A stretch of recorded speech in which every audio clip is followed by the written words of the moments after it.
Iya. Silahkan menikmati hidangan dari kita. Oh iya, sebenarnya ini bisa dicari menu apa ya? Unik sekali dan klasik sekali bagi saya. Oke. Mana, Pak? Ini kita ada di menu roast hot chicken Ya. dari Makwe Bali sama nasi goreng tuna sambal matah. Ah. Ini menu yang western, ini yang nusantara. Kalau minumannya? Begitu juga ada minuman kita dari signature-nya kita ada di Asmara Loka, sama untuk tehnya ada di leci. Ini apanya nih di tengah ini? Untuk yang di atasnya itu kita ada foamnya, Pak. Foamnya itu kita buat dari krim. Itu krimnya dicampur pakai gula sama garam sedikit, garam laut agar ada asin-asin sama sweetnya. Oke, kalau teh lecinya itu manis nggak, Didi? Kalau lecinya kita aftertaste-nya tidak terlalu sweet, tapi nyegerin dia untuk. Nah, untuk Menemani menu minum. kopi nih, itu apa menu andalan kopi di Makwe Menu ini? andalan kopi kita ada di black butter sama black summer. Oke. Nanti bolehlah kita coba kopinya. Oke, silahkan Pak untuk dinikmati hidangan dari kami. Untuk minumnya juga silahkan dinikmati. Semoga makanannya berkenan dan enak buat Siap. Thank you. Kasih. sama. Kasih. Untuk teman-teman yang mau menikmati hidangan andalan dari Makwe Bali, silahkan datang ke Makwe Bali di Jalan Raya Gilimanuk, Denpasar, Umui Tani, Tabanan. Terima kasih.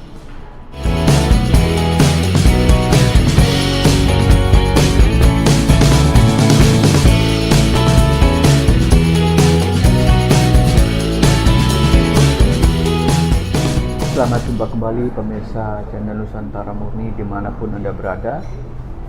Jumpa kembali bersama narasumber kita yang luar biasa, Associate Professor Inyo Mantingkes MM. Selamat jumpa. Apa kabar Pak Man? Selamat pagi, Ya, kabar luar biasa. Pak Man. Baik. Pak Man, sebelum pertemuan sebelumnya kan ada pertemuan tentang topiknya mekanisme pasar. Jadi dengan inti bahasan yaitu harga ada sinyal, sumber daya yang langka, output pasar, kompetensi SDM, dan teknologi endogenes. Nah, sekarang kita mengambil topik yaitu tentang sensitivitas pasar. Sebelum kita bahas lebih dalam lagi nih, Pak Nyoman silakan memberikan moto apa sih sensitivitas pasar itu? Silakan Pak Nyoman.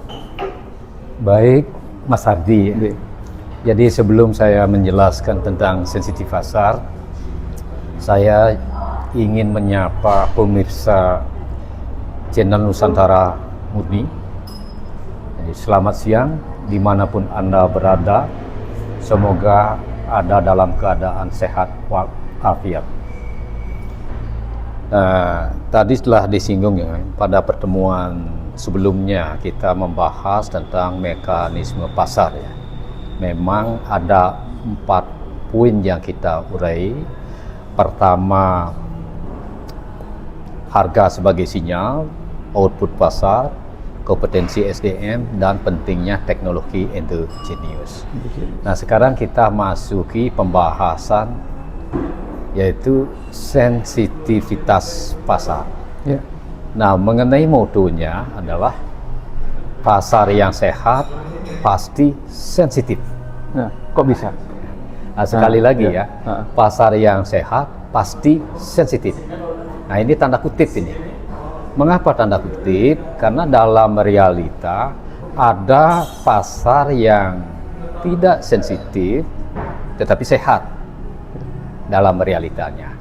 Nah, pasar apa itu nanti kita bahas. Ya, siap. Nah, kita akan masuk lebih dalam lagi nih tentang sensitivitas. Yang menarik tadi adalah bahwa dikatakan pasar yang sehat itu adalah sensitif. Nah, sebelum kita masuk lagi, apa sih yang dimaksud dengan sensitivitas pasar itu? Ya. Jadi sensitif pasar atau juga sering disebut dengan elasticity ya. Ya. Elasticity.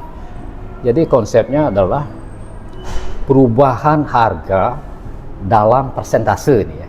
Ingat ya, perubahan harga barang atau jasa dalam persentase dibandingkan dengan perubahan jumlah barang yang diminta juga dalam persentase.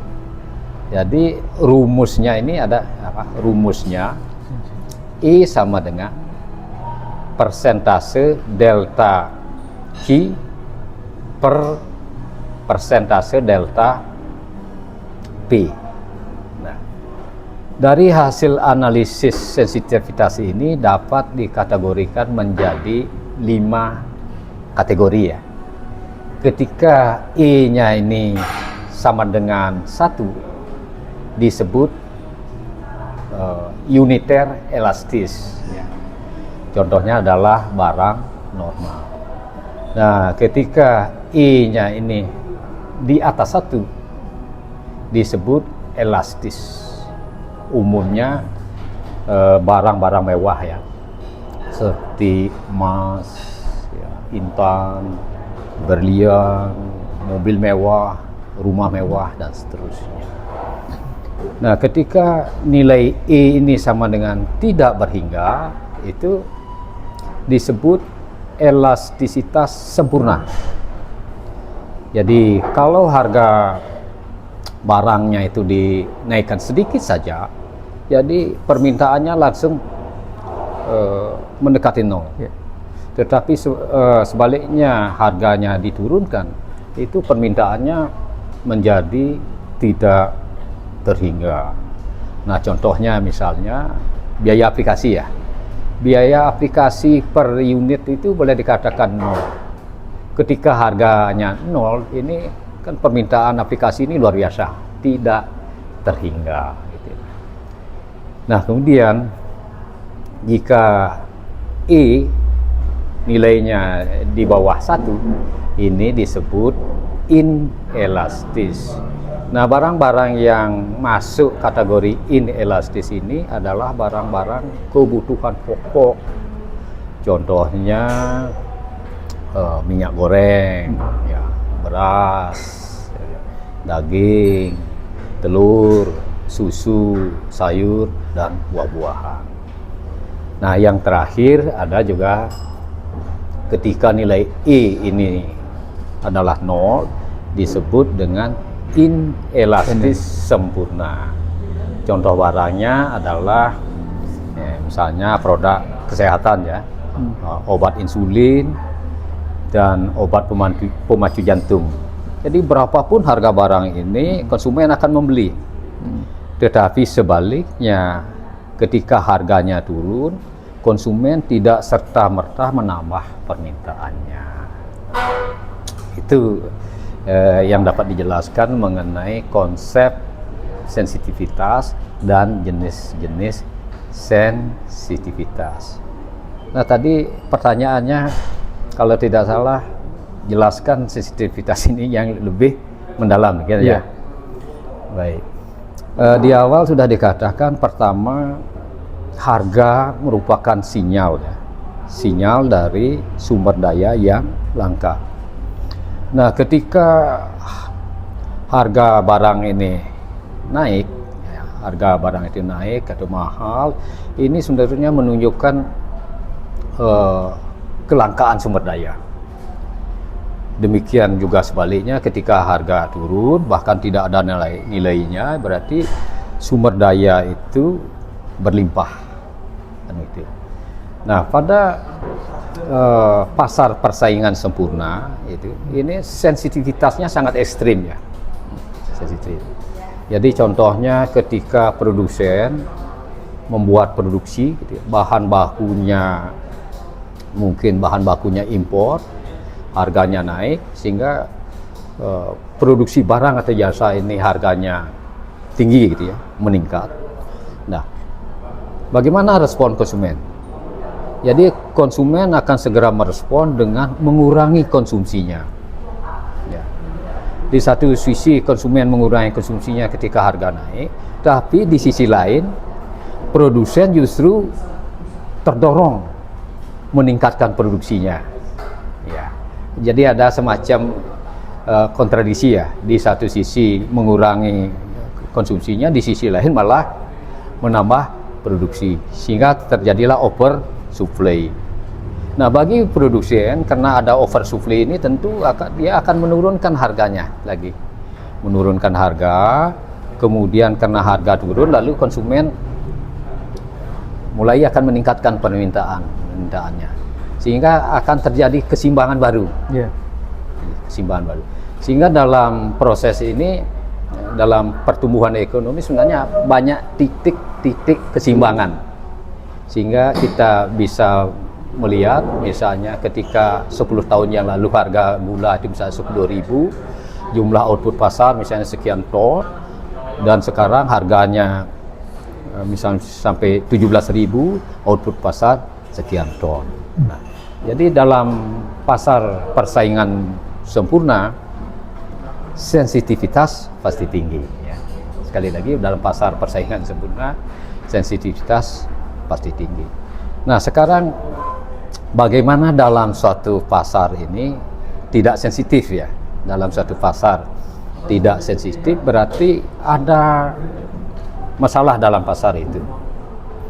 Pertama, bisa jadi dalam pasar ini ada kekuatan monopoli, sehingga berapapun harga itu untuk barang dan jasa, konsumen terpaksa harus membeli. Seperti apa?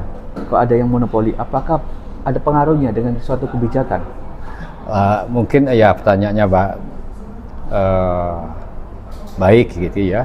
Jadi jelas kalau monopoli ini secara umum kan dilarang ya.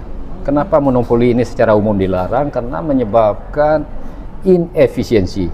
Ada sumber daya yang terbuang. Tetapi di lain sisi ada memang monopoli yang memang diizinkan oleh pemerintah, ya.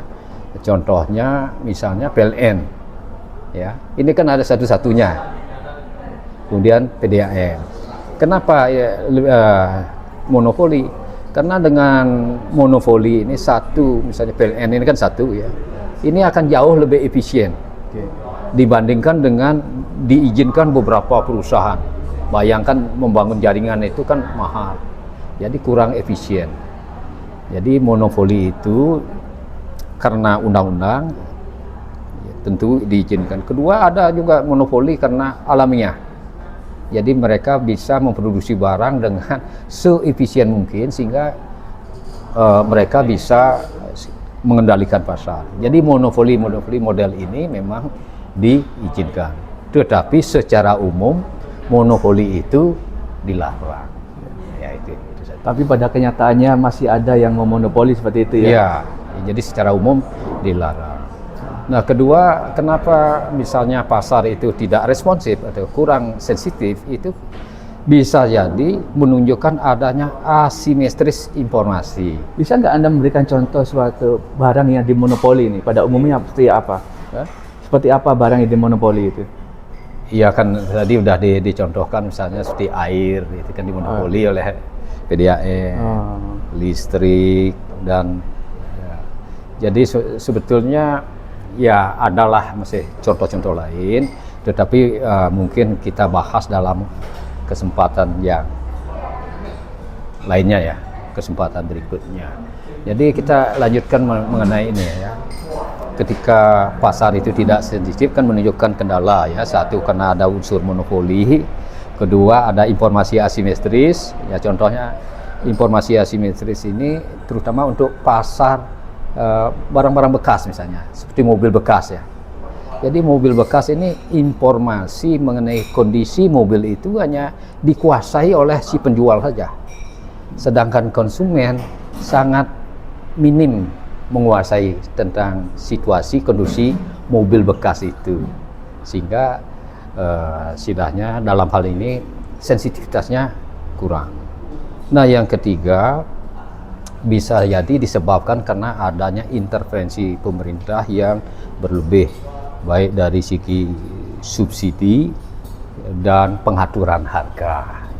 Nah, itu barangkali yang dapat dijelaskan secara lebih mendalam mengenai sensitivitas pasar. Sekarang gini Pak Nyoman, apakah Anda dapat menunjukkan suatu kebijakan ekonomi dalam hal ini berdasarkan analisis sensitivitas pasar? Seperti apa itu?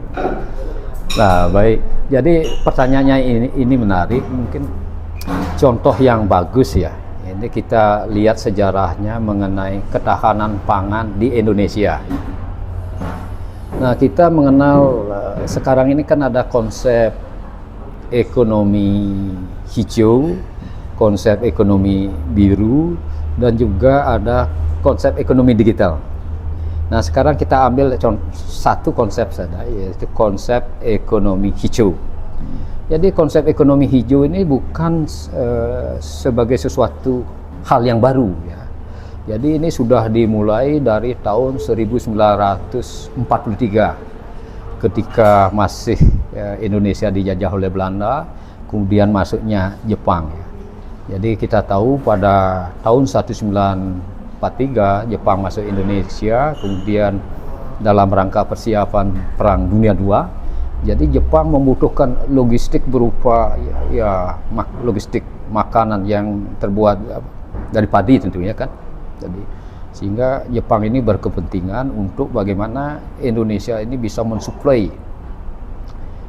logistik, terutama makanan yang berasal dari beras itu ya. Nah, sehingga yang sekarang menjadi ITB, nah disitulah dilakukan riset dan pengembangan. Akhirnya ditemukanlah varietas padi yang unggul pada waktu itu yang disebut dengan padi Bengawan ya. Nah, padi Bengawan ini punya karakter jadi tinggi dia, 140 sampai 155 cm. Tetapi usianya yang untuk proses produksi ini butuh waktu 5 bulan lebih. Jadi cukup panjang. Nah, keunggulannya memang rasanya enak, pulen gitu dan wangi. Cuman kelemahannya karena dia tinggi, rentan dengan angin ya, kena angin keras dia roboh, begitu juga terendam air juga cepat membusuk.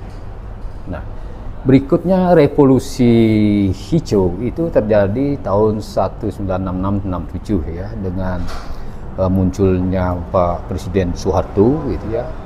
Jadi pada tahun 66 Indonesia akan mengalami krisis pangan yang hebat gitu ya. Nah, ini menjadi komitmen pemerintah sehingga melalui kerjasama internasional yaitu yang dikelola oleh International Rice Research Institute yang berpusat di Filipina ya, bekerja sama dengan Rockefeller Foundation, Food Foundation, akhirnya ditemukanlah bibit varietas unggul yang dikenal dengan IR8, IR5. Nah, padi IR8 dan IR5 ini di Indonesia disebut dengan padi ajaib ya. Kenapa ajaib? Ya bentuknya pendek, ya kuat begitu, tapi produktivitasnya tinggi ya, bisa 6 sampai 8 ton. Sedangkan padi Bengawan ini 3,5 sampai 4 ton. Tetapi kelemahannya padi ini adalah tidak tahan wereng dulu. Dulu kita mengenal wereng coklat itu ya, bisa menghancurkan padi ini dalam waktu semalam. Dan kedua, rasanya ini ketika baru matang memang bagus, tapi setelah dingin keras ya. Jadi kurang disukai oleh pasar. Kemudian dikembangkanlah tahun 80-an itu IR64 atau dikenal dengan PB64. Nah, inilah yang menjadi standar di bidang pertanian dan di Indonesia ditanam secara masif tahun 1980-an. Nah, sekitar tahun 1984-85 Indonesia mencapai status swasembada pangan. Jadi pemerintah Republik Indonesia mendapat penghargaan dari FAO ya, yaitu sehingga menjadi euforia. Nah, pertanyaannya, apakah dengan penemuan teknologi pertanian atau penemuan agronomis ini yang luar biasa mengembirakan euforia bisa menjadi berita baik bagi petani? Jawabannya belum tentu.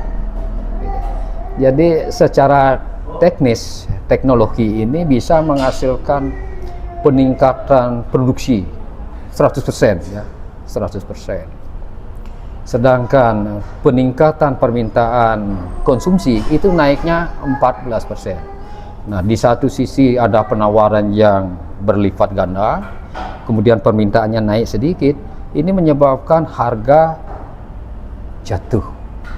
Jadi penemuan teknologi secara teknis bagus, tapi secara ekonomi merugikan produsen yang dalam hal ini petani. Nah, pertanyaan tadi, apakah ada suatu kebijakan yang berdasarkan analisis pasar? Nah, disinilah letaknya, analisis pasar, ya. Nah, sehingga kebijakan yang berdasarkan analisis sensitif pasar, jadi pemerintah mengintervensi pada sisi penawaran, ya, untuk menurunkan biaya produksi bagi petani, ya, dengan subsidi pupuk, subsidi bibit, juga memberikan bantuan peralatan seperti traktor, sehingga dengan demikian biaya produksi bisa ditekan. Kemudian di sisi lain, di sisi permintaan, ketika surplus, ya, misalnya setelah permintaan dari konsumen juga tidak terserap, jadi pemerintah membeli sesuai dengan harga yang tentu diterapkan oleh pemerintah, ya, ada batas harga tertinggi dan terendah. Nah, dengan kebijakan ini tentu diharapkan petani itu tetap bisa sejahtera. Artinya keseimbangan pasar ini terjaga. Tapi persoalannya di sini pula, ya, karena dalam kebijakan intervensi pasar yang berbasis pada analisis pasar. Nah, tadi kan sudah dijelaskan bahwa konsep sensitivitas itu adalah perubahan persentase harga. Jadi perubahan persentase harga dan perubahan jumlah output juga dalam persentase. Jadi formula ini menuntut apa? Ketersediaan data yang akurat dan mutakhir. Nah, bicara tentang akurasi data dan mutakhir data, ini adalah kelemahan kita di Indonesia yang sangat mendasar. Mas Ardi masih ingat, ya, jadi masih ada istilahnya penduduk yang meninggal dunia tercatat sebagai pemilih. Ini kan persoalan data krusial, sehingga menjadi perdebatan politik, ya, menjadi komoditas politik di ajang-ajang pemilu yang tidak pernah selesai, ya, menguras energi dan waktu yang banyak, gitu. Nah, sehingga melalui diskusi ini kita menghimbau, ya, pada pemerintah ini supaya pemerintah ini concern di bidang data. Jadi kita mengusulkanlah gitu supaya pemerintah menyiapkan SDM, misalnya insinyur pertanian, sarjana ekonomi yang kompeten, yang bisa menangani atau menyediakan data yang akurat, mutakhir mengenai produk-produk pertanian yang sifatnya strategis ini, ya, seperti beras ini kan, minyak goreng dan seterusnya, ini strategis. Jadi supaya pemerintah concern lah menyiapkan SDM, ya, insinyur pertanian atau sarjana ekonomi yang punya kompetensi profesional, terutama mulai dari pemerintahan desa, ini kan seluruh Indonesia. Jadi supaya hal-hal ini tertangani dengan baik, kemudian sampai di level kabupaten, provinsi, nasional. Jadi menurut Anda dari level paling bawah yaitu desa dulu, ya? Iya. Nah, sehingga dengan demikian, ya, ketahanan pangan dan kedaulatan pangan ini melalui kebijakan yang berbasis sensitivitas pasar ini bisa terwujud lah. Nah, sebelum saya memberikan kesempatan untuk Anda memberikan suatu kesimpulan tentang sensitivitas pasar, sebelumnya tadi dikatakan bahwa pasar yang sehat itu sensitif tentunya. Iya. Betul, ya? Nah, apa yang terjadi ketika pasar itu tidak sensitif? Apa yang akan terjadi? Jadi ini kan ada dua hal, ya. Jadi pasar yang tidak sensitif itu ya memang karena disebabkan oleh sifat barang yang sedemikian rupa penting, ya.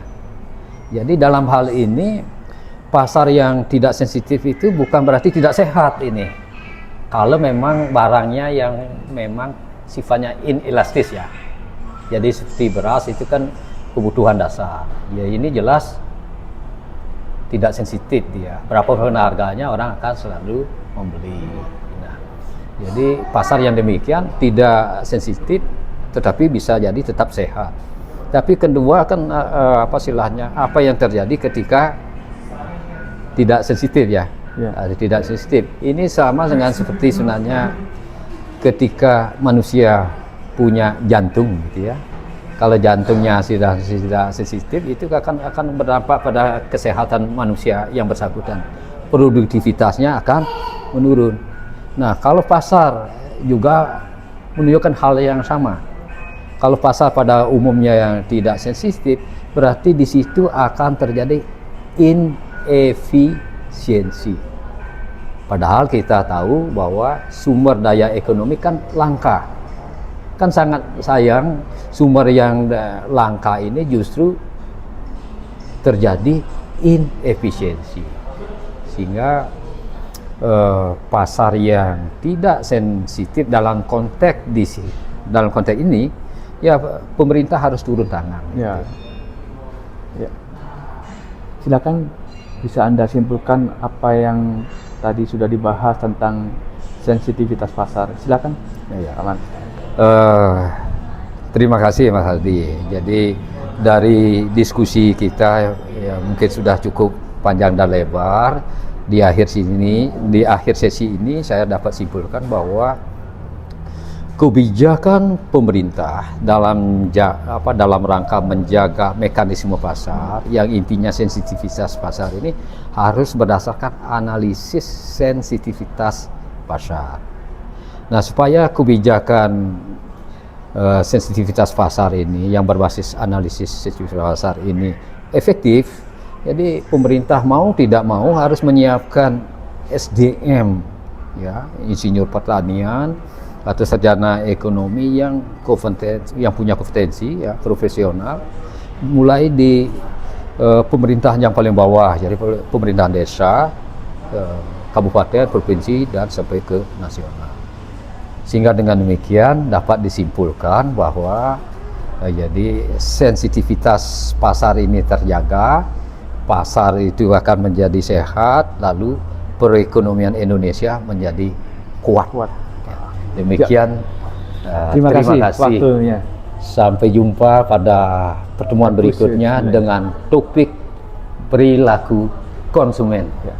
Saya Ardi mengucapkan terima kasih kepada seluruh pemirsa channel Nusantara Murni dimanapun berada, dan tak lupa juga kami mengucapkan terima kasih kepada PT Cahaya Bali Surya Indah yang turut mendukung acara ini.